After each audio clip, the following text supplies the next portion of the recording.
Mike here again, today with a little short mixing tip that I have for you concerning creating a good snare if you don't have a big room to mix in or don't have samples that include a big room.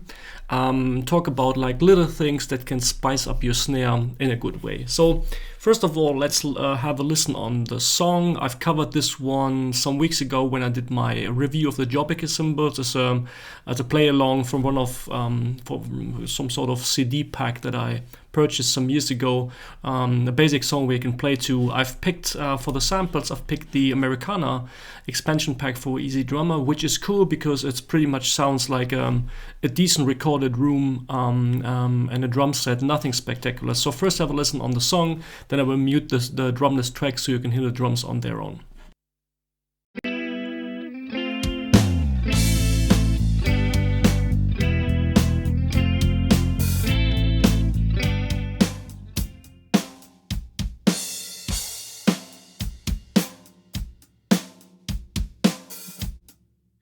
So you hear the room is not big. As I said, the Americana expansion pack for Easy Drummer is for, as the name suggests, for some Americana music. So no big fancy town hall drums. But I think this example is cool because this could be recorded in one of the rooms that you guys playing acoustic drums might have. So the idea is that this particular track where the drums are just the foundation of the beat, this track won't need big reverb overall, because the song is pretty much recorded in a small room. You want to cap that feeling. So I just wanted to show you like two little tricks that base upon something I showed you in some videos, which is called parallel processing. But now adding a little reverb. And the effect here is that don't be shy to add just a little reverb, because a little goes a long way in this case. And I will show you that even little steps can really spice up your snare drum. So I will bring up the music again, because we always mix in context.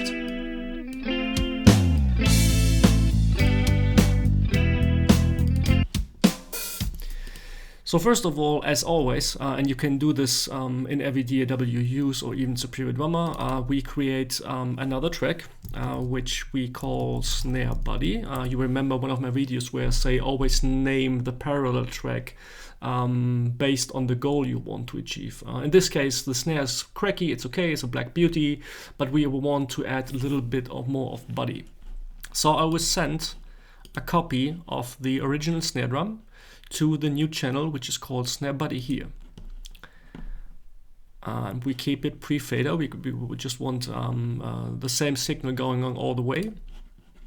So let's have a listen. This is the snare sound from the snare. I just did some basic processing on the snare here. This is the principle of parallel processing, as I've already told you. Try to keep your individual mics and the drums as natural as it gets. Otherwise, you see I've removed something that was really annoying about that snare, but I just did like some basic EQ moves.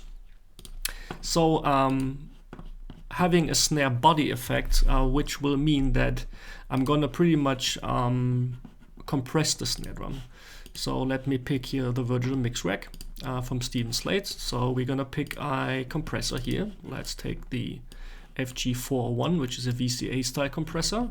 And we will like smack down the attack so we get more of the body and the sustain of the snare.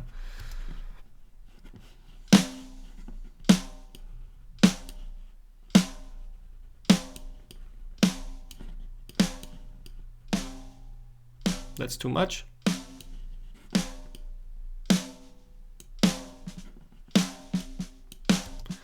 So really we have like 10 dBs of gain reduction, just like really killing the attack. As we call it body, I'm gonna pick a EQ. You can of course, as I always say, take every EQ you have. Usually the body of the snare is around 200 Hertz. Boosted quite a bit, let's say 4 dB, and a little bit of top end shine here at 7K. Let's have a listen.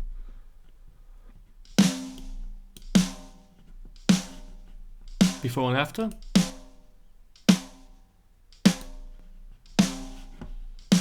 So you really like have like as if the snare is just not 5x14 notes, 8x14. So you really make the snare big.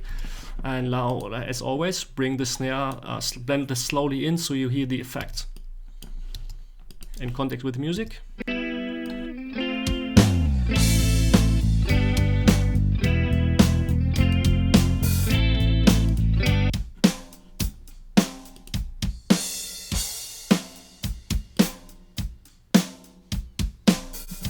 So we really have more snare. And now what I said, spicing up the snare a little bit. Don't think like always when you think of reverb. Sometimes it's just a slight little bit to give the snare a bit more room and depth and width within the song without creating that huge reverb that doesn't fit to the song. I hear this quite often, that people exaggerate the reverb effect. So we call this snare reverb or snare verb. And what we're going to do now is we send the original snare drum to that snare reverb channel, but we reduce it quite a bit. So let's say -5 to 6 dB, and of course the snare body, because we want to have a big body warm snare drum. So they're setting to the reverb as well, and we bring down the fader, and just like having to taste how this sounds.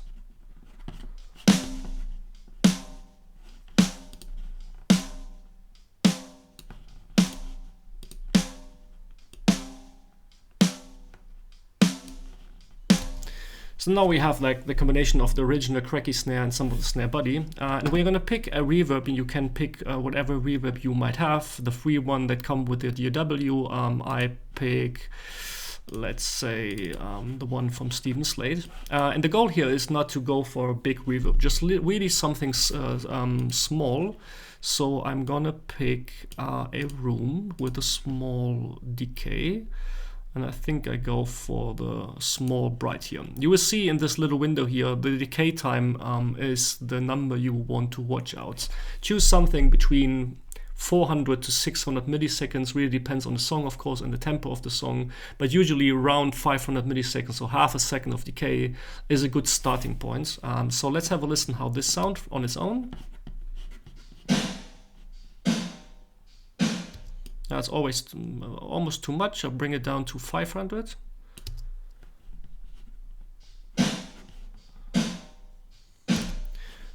So it sounds horrible on its own, but now watch when I bring it back into the drums.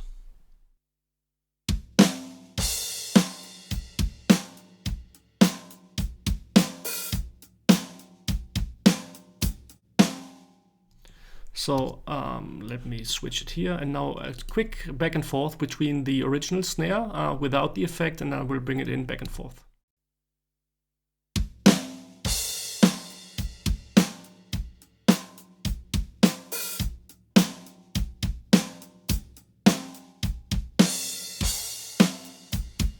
So you hear the reverb is really nothing special. You barely hear it. And now let's bring it in context to the music, and you will really immediately hear what this effect does to the overall perception and the feeling of the song.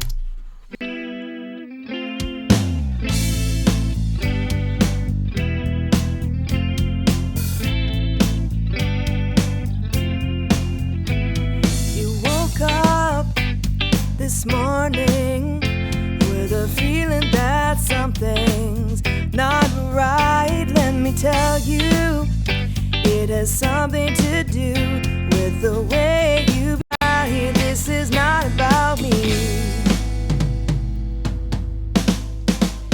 I hope you. So you see, especially when you have some acoustic feeling songs, some ballads, some straight rock, where you want to have the drums a bit more in the background, but the snare always needs some room and some depth and some width. But don't go crazy with reverb, as said. Just like pick something between 400, 500 milliseconds. It's just so that you more feel it than you originally hear it. Hope that helps. Thanks for watching, guys, and see you next time. Bye-bye.